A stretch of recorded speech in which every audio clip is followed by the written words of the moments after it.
আমাদের নবীজির নাম কি? একটা অসুস্থ প্রজন্ম তৈরি হয়েছে। রোজা রয়েছে বাট এটা তো ট্রেন্ড, দ্যাটস ওয়াই। রোজা থেকে সংযম করতে হয়, ঠিক আছে, বাট মাঝে মাঝে আনন্দ করাটা it's okay. Allah will understand I guess. আমি ভাষা হারিয়ে ফেলছি বর্তমানে।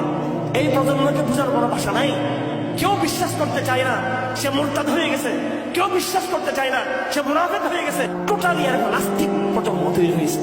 এবং চিন্তা করার আগে মায়া দেখছি, ওর চিন্তা করার আগে দেখছি ওর পাশে মায়া পড়ছে কিনা, ও আগে এটা খেয়াল করছে। পাপকে তারা খুব একটা পাপ মনে করে না।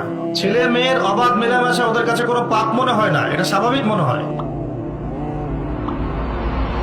যারা কমপ্লিট জাহান্নামী, বিনা হিসেবে জাহান্নামী যারা, এরা আমাদের মুসলমান ছেলেদের আইকন।